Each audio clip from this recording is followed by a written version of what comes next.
Good evening everyone. आज की class में हम लोग जानेंगे यूज ऑफ व्हाट का यूज हम कैसे करते हैं और कहाँ कैसे किसी से क्वेश्चन पूछने में व्हाट का यूज होता है। तो आज हम लोग जानेंगे व्हाट्स के बारे में। व्हाट्स का मतलब होता है क्या। तो सबसे पहले हमारा क्वेश्चन उठता है व्हाट इज योर नेम, यानी तुम्हारा नाम क्या है या आपका नाम क्या है। तो सबसे पहला क्वेश्चन और सबसे इजी क्वेश्चन और सबसे बेसिक क्वेश्चन जो होता है व्हाट का यही रहता है, व्हाट इज योर नेम। तो रिप्लाई में हम लोग बोलते हैं माय नेम इज सीमा या माय नेम इज शिल्पी। इस तरीके से हम लोग अपने इंट्रोडक्शन के रूप में हम लोग सामने को बताते हैं। आज हम लोग ऐसे ही सेंटेंस को देखेंगे जो वर्ड से यूज हो रहे हैं और किस टाइप के होते हैं यूज, वो भी हम लोग जानेंगे। तो देखते हैं हम लोग सेंटेंस को। जैसा कि सेंटेंस दिया हुआ व्हाट इज योर नेम, तो ये क्वेश्चन के रूप में आ गया, बट उसके आंसर में रिप्लाई में हम क्या दे, आज उसके भी उस वैसे भी सेंटेंस जानेंगे कि हम रिप्लाई में किसी को क्या दे सकते हैं। तो सबसे बेसिक तो यही रहा आपका कि व्हाट इज योर नेम, यानी माय नेम इज शिल्पा या what is your name, my name is Shilpi, अपना नाम आप इंडिकेट कर सकते हैं। ठीक है।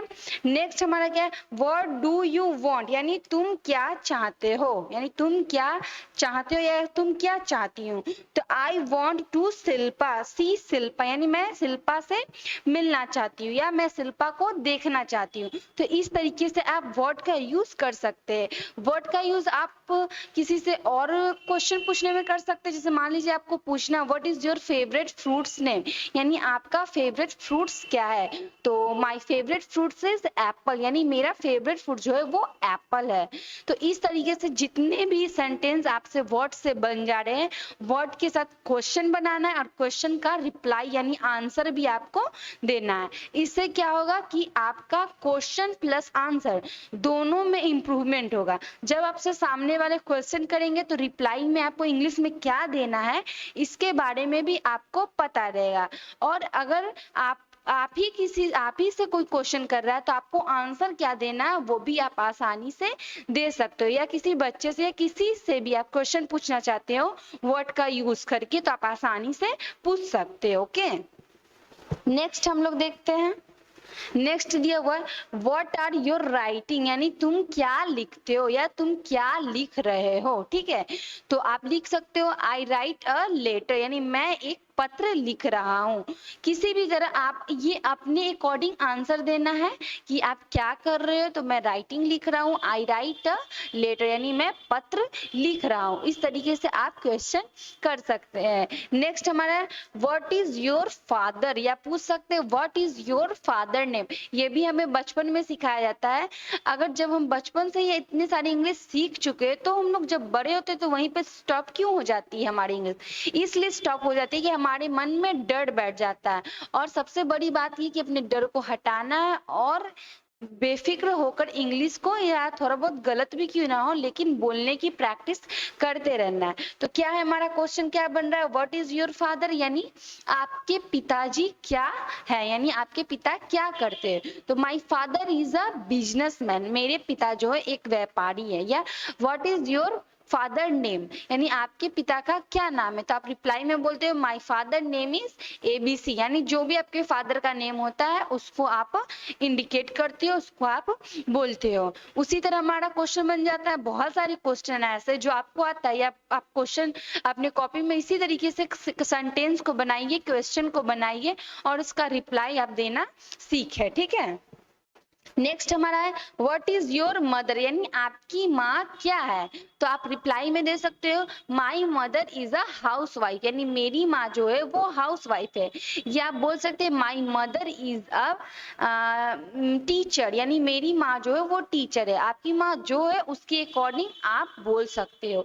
ये आपके ऊपर डिपेंड है कि आपकी माँ क्या है। हाउस वाइफ है तो हाउस वाइफ बोलेंगे। तो देख रहे होगे आप कि वर्ड से कितने क्वेश्चन क्रिएट किए जा सकते हैं। तो जितने भी क्वेश्चन क्रिएट किए जा सकते हैं सभी को अपने नोटबुक में लिखिए और लिखने के साथ प्रैक्टिस करिए। और कुछ माइंड में नया चीज आ रहा है और उसका आपको सेंटेंस लिखना नहीं आ रहा है तो आप अपने बड़े से हेल्प लीजिए। जब सेंटेंस लिखना नहीं आएगा तो आप इंग्लिश में आपको सीखने में प्रॉब्लम होगी। जबकि टेंस में आपको बताया गया है कि सेंटेंस हम लोग कैसे लिखते हैं। सबसे ज्यादा मोस्ट इंपॉर्टेंट होता है स्ट्रक्चर को याद करना। अगर स्ट्रक्चर याद रहेगा तो आप रिप्लाई कहीं भी कहीं से भी आसानी से दे सकते हो। बात रही आपको क्वेश्चन पूछना है, तो क्वेश्चन पूछने के लिए कैसे हम क्वेश्चन पूछते हैं उसके बारे में हम लोग इस क्लास में जानेंगे। ठीक है, नेक्स्ट हम लोग देखते हैं, दिया हुआ है what are you doing now, यानी आप आजकल क्या कर रहे हो। तो आप रिप्लाई में बोल सकते हैं I am free this days, यानी मैं इन दिनों फ्री हूँ, यानी कोई काम नहीं कर रहा हूँ। या आप बोल सकते हैं कि मैं इन दिनों बुक पढ़ रहा हूँ। जो भी आपको आंसर आ रहा है आप उसको बोल सकते हो। ठीक है, what did you write to your father, तुमने अपने पिता को क्या लिखा। अब पिता को तो एक पत्र ही लिख सकते हैं या किसी चीज के बारे में बता सकते हैं। तो मान लीजिए इसमें हम लोग रिप्लाई में क्या देंगे, I wrote to him about my result, यानी मैंने अपने पिता को रिजल्ट के बारे में, रिजल्ट के नतीजे के बारे में लिखा। तो इस चीज को आप थोड़ा ध्यान दीजिए कि कैसे क्वेश्चन हमको बनाना है और आंसर यानी रिप्लाई में हमको क्या देना है, इस चीज को इंडिकेट करिए। और जितना भी वर्ड से क्वेश्चन क्रिएट होते हैं आप उसको क्रिएट करिए, बनाइए क्वेश्चन को, और आंसर उसका रिप्लाई में क्या देना है उसको भी आप लिखिए। इस तरीके से आप दोनों तरीकों को सीखेंगे, क्वेश्चन करना भी सीखेंगे और क्वेश्चन का आंसर देना भी सीखेंगे। यहाँ पे आप दोनों चीज की जानकारी ले सकते हैं। ठीक है, नेक्स्ट हम लोग देखते हैं What did you see in Agra, यानी आपने आगरा में क्या देखा। तो आगरा में हम फेमस जगह वही ताजमहल देख सकते हैं। तो हम लोग बोल सकते हैं आई शॉ द ताजमहल इन आगरा, यानी हमने ताजमहल आगरा में ताजमहल को देखा। यहाँ पे जो शॉ है ये सी, यानी सी का क्या है, शो जो हुआ सी का क्या हुआ, यानी V2 हो गया, ये वर्ब का दूसरा फॉर्म हो गया। तो यहाँ पे हम लोग जानेंगे कि कैसे यहाँ सेंटेंस ये कैसे क्रिएट हो गया है। तो इस सेंटेंस को ध्यान से देखिए, जब V2 है तो हमारा पास्ट के बारे में बता रहा है, क्योंकि जो ताजमहल हम लोगों ने आगरा में देखा वो पास्ट यानी पहले देखा, आज नहीं देखे, तो ये पास्ट के बारे में इंडिकेट कर रहा है। V2 हमेशा पास्ट पार्टिसिपल के लिए यूज करते हैं या पार्ट्स के लिए यूज करते हैं। ठीक है, नेक्स्ट देखते हैं right what is your future programme, यानी आपके भविष्य का क्या कार्यक्रम है, आप अपने भविष्य के लिए क्या डिसाइड किए, क्या प्लान को डिसाइड किए हैं। तो अपने फ्यूचर के बारे में क्या रिप्लाई है, I want to be a doctor, यानी मैं एक डॉक्टर बनना चाहता हूँ, या my aim is a doctor, यानी मेरा जो एम है, जो मेरा उद्देश्य है वो एक डॉक्टर बनना है। ठीक है, या बोल सकते हैं I want to be a teacher, यानी मेरा जो सपना है वो टीचर बनने का है। तो यहाँ पे हम लोग क्या देख रहे हैं, क्वेश्चन भी सीख रहे हैं बोलने के लिए और रिप्लाई देने के आंसर भी हम लोग सीख रहे हैं। तो यहाँ पे दोनों का जो कॉम्बिनेशन है कुछ ज्यादा स्पेशल है और कुछ ज्यादा ही अच्छा है। तो यहाँ पे हम दोनों चीज की जानकारी आसानी से प्राप्त तो नहीं कर सकते, लेकिन थोड़ा मेहनत लगेगा, थोड़ा परिश्रम करना पड़ेगा, तभी जाके ये आप क्लियर कर सकते हो। नेक्स्ट है what are you looking for, यानी आप क्या ढूंढ रहे हैं। ठीक है, फिर नेक्स्ट हमारा what difference does it make, यानी इसमें क्या अंतर पड़ता है। किसी चीज के डिफरेंस के बारे में बताना हो तो आप यहाँ पे ये सेंटेंस को बोल सकते हैं। जितने भी सेंटेंस हम लोगों ने देख रहे हैं सारे वर्ड से यूज हो रहे हैं। उसके अलावा आपको जो भी आपके मन में वर्ड से क्वेश्चन क्रिएट हो रहे हैं उनको फटाफट अपनी कॉपी पे लिखते चलिए। जितने भी ज्यादा से ज्यादा मैक्सिमम से मैक्सिमम आपको जितना भी आ रहा है उतना आप वर्ड से सेंटेंस बनाइए। ठीक है, ये इजी है, बचपन से लेकर अब तक जितना आप पढ़े, जितने भी चीज के बारे में जानते हैं उन सभी से आप वर्ड का क्वेश्चन क्रिएट करिए और साथ में उसका आंसर दें। और ये नहीं कि क्वेश्चन जो बनाएंगे सिर्फ हम बड़ा ही सेंटेंस बनाएंगे, हेवी ही सेंटेंस बनाएंगे, ऐसा कुछ नहीं है। इजी से लेके हार्ड तक जितने भी सेंटेंस है आप सारे सेंटेंस को अपनी नोटबुक में लिखिए और रिप्लाई में क्या देना उसके बारे में लिखिए और अपने टीचर्स या अपने फ्रेंड या किसी से भी आप उसको चेक कराइए कि आपने जो लिखा है वो सही लिखा है या गलत। इससे क्या होगा कि आपको क्लियर हो जाएगा कि आप जो लिख रहे हो वो सच में सही लिख रहे हो या गलत लिख रहे हो। जब सही लिख रहे हो तो आपका कॉन्फिडेंस लेवल बढ़ जाएगा, लेकिन जब गलत लिख रहे हो तो यहाँ पे कॉन्फिडेंस लेवल आपका घटेगा नहीं, बल्कि आपका कॉन्फिडेंस लेवल और बढ़ जाएगा और वो चीज आपके माइंड में सबसे ज्यादा और अच्छे तरीके से बैठ जाएगी। तो इन दोनों चीज में आपका फायदा है, दोनों रूल को फॉलो करिए। ठीक है, नेक्स्ट हम लोग देखते हैं what's the menu for dinner, यानी रात के भोजन में क्या क्या बना, यानी क्या क्या है। डिनर का मतलब होता है रात का भोजन, इसमें कभी कंफ्यूज नहीं करिएगा। सुबह के नाश्ते को हम लोग बोलते हैं ब्रेकफास्ट, और दोपहर के खाने को हम लोग बोलते हैं लंच, और रात का भोजन यानी रात के खाने को हम लोग बोलते हैं डिनर। तो रात का खाना यानी आप ये मत सोचना night in dear, night for dinner, इस टाइप का कुछ नहीं होता है। डिनर का मतलब ही होता है रात का भोजन। तो क्या बोला जा रहा है, what's the menu for dinner, यानी रात के भोजन में क्या क्या है। ठीक है, व्हाट इज योर ओपिनियन, यानी आपकी क्या राय है, आप अपनी किस बात से सहमत है। ठीक है, व्हाट ब्रिंग्स यू हेयर, यानी यहाँ तुम क्या लाए हो। ब्रिंग का मतलब होता है लाना। और मैं आपको पहले भी बोली थी कि वर्ब चैट के जितने भी वर्ड्स है सभी को लर्न करिए। अगर वर्ब चैट के वर्ड्स आपको क्लियर नहीं होंगे तो आप सेंटेंस बिल्कुल भी नहीं बना पाएंगे।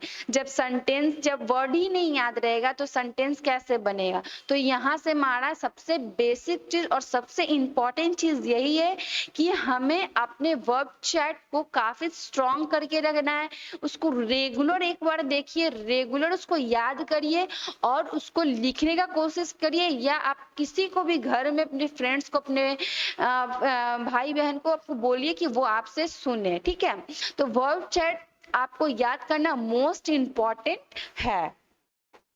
नेक्स्ट हम लोग देखते हैं व्हाट अ पीटी। हम लोग अब देखेंगे किस किस तरीके के क्वेश्चन क्रिएट हो रहे हैं। आप स्क्रीन पे देख रहे हैं, आपका इंग्लिश के साथ साथ हिंदी में भी इंडिकेट किया गया है। जहां आपको समझ में नहीं आएगी आप स्क्रीनशॉट ले लेना, वहां से आप खुद ब खुद समझ जाओगे। या कहीं कोई दिक्कत होगी तो आप अपने टीचर से या आप कमेंट में बोल सकते हो, मैं उस चीज को क्लियर कर दूंगी। ठीक है, व्हाट अ फाइन डे, यानी आज का क्या दिन है। ठीक है, व्हाट इल्स, तो ये जो भी क्वेश्चन है ये एक्सक्लामेटरी क्वेश्चन है। इसमें क्या होता है, अचानक किसी चीज को देख लेना या कोई क्वेश्चन अचानक से करना, वैसे सेंटेंस को इंडिकेट किया गया है। लेकिन मेरा मेन मोटिव यही है कि हम लोग व्हाट का यूज कर रहे हैं, चाहे कैसे भी करें, व्हाट का यूज इसमें भी आ रहा है। व्हाट अ स्वीट सॉन्ग, यानी जो सॉन्ग है कितना बढ़िया है। ठीक है, what a beautiful child, what a surprise. तो देखिए ये सब कैसे क्वेश्चन क्रिएट हो रहे हैं। नेक्स्ट देखेंगे व्हाट अ ट्रेजेडी, यानी बड़ी दुखद घटना है। व्हाट अ ग्रैंड बिल्डिंग, यानी ये शानदार, क्या शानदार बंगला है या बिल्डिंग है, आप बोल सकते हो। What a same, what a big bore, what happen. ये जो क्वेश्चन है ये हम लोग हमेशा बोलते हैं व्हाट हैपन, यानी क्या हुआ। किसी भी समय सबसे ज्यादा जब ये व्हाट हैपन जो होगा ना सभी को याद होगा, इसलिए इसको याद करने की जरूरत ही नहीं पड़ी, क्योंकि इसको हम लोग बार बार माइंड में लाते हैं। तो ये सेंटेंस हमारे लिए काफी इजी बन गया है। लेकिन जब मान लीजिए ये इस सेंटेंस की बात करते हैं व्हाट अ ग्रैंड बिल्डिंग, तो ये सेंटेंस जो हम ज्यादा यूज नहीं करते तो हमारे माइंड में आता ही नहीं है। तो माइंड में लाने के लिए हम तभी कर सकते हैं जितना ज्यादा प्रैक्टिस उस चीज की हो। सबसे ज्यादा प्रैक्टिस करने से ही परिणाम निकलता है। प्रैक्टिस जो होती है मोस्ट इंपॉर्टेंट होती है। किसी भी चीज को हासिल करने के लिए सबसे मोस्ट इंपॉर्टेंट हमारा प्रैक्टिस होता है।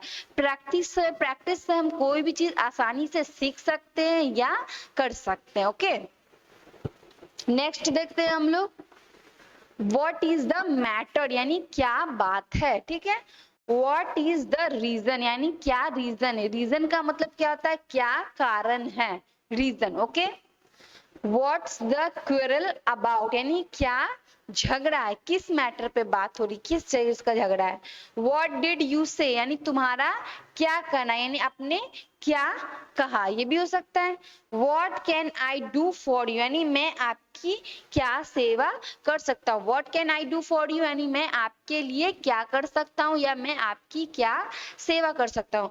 इस सेंटेंस को भी आप काफी यूज में लाते और लाया भी करिए। What can I do for you, what can I do for you, what can I do for you यानी मैं आपकी क्या सेवा करूं या मैं आपकी क्या मदद करूं या मैं आपके लिए क्या कर सकता हूं। तो अब आपके मन में आएगा कि इसमें हेल्प तो दिया हुआ नहीं है तो फिर सेवा का बात कहां से आ गया।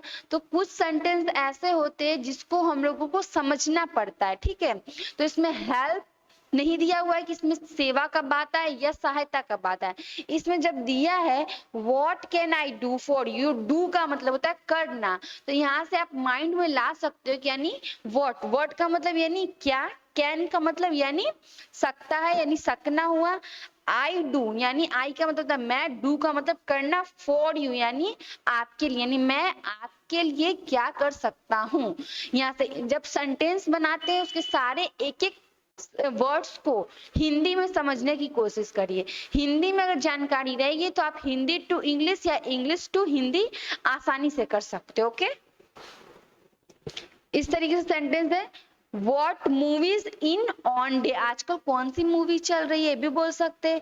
What's your occupation, what is the news, what is क्या है, या बोलते व्हाट इज दिस यह क्या है। तो इस तरीके से जितने भी क्वेश्चन क्रिएट हो रहे और जो भी, मैं तो बहुत कम क्वेश्चन आपके सामने दिखाई हूँ, लेकिन आपके माइंड में जितने भी अभी से ही बहुत सारे क्वेश्चन माइंड में चल रहे होंगे तो उसको देर मत करिए, फटाफट आप अपने कॉपी निकालिए, नोटबुक निकालिए, उसको लिखने में बैठ जाइए। सबसे ज्यादा जरूरी कि आपके माइंड में कितने सारे सेंटेंस है। बस एक सेंटेंस अगर आप लेते हैं तो एक सेंटेंस से आप आराम से 20 सेंटेंस क्रिएट कर सकते हैं। अगर आप 20 नहीं कर सकते 10 करिए, अगर 10 नहीं कर सकते 5 तो कर सकते हैं।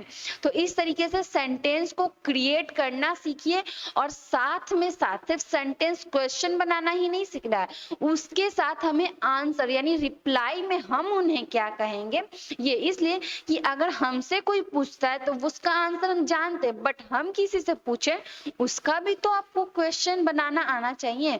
तो यहाँ पे हमारे लिए दोनों जरूरी है, क्वेश्चन और उसका आंसर जो रिप्लाई में हम दे वो दोनों हमारे लिए जरूरी है। तो हम लोगों ने जाना आज के क्लास में वर्ड से क्या क्या सेंटेंस क्रिएट किए जा सकते हैं, वर्ड का यूज कहाँ कर सकते हैं, वर्ड का यूज कब से हम इसके बारे में जान रहे हैं और कब तक हमें इसके बारे में जानना है, इन सभी चीजों को हम लोगों ने जाना है। इसी तरीके से नए टॉपिक के साथ नए नए अच्छे वीडियो के साथ हम मिलते रहेंगे। आज के क्लास में सिर्फ इतना ही, नेक्स्ट क्लास में हम लोग मिलेंगे, तब तक के लिए थैंक यू और गुड नाइट।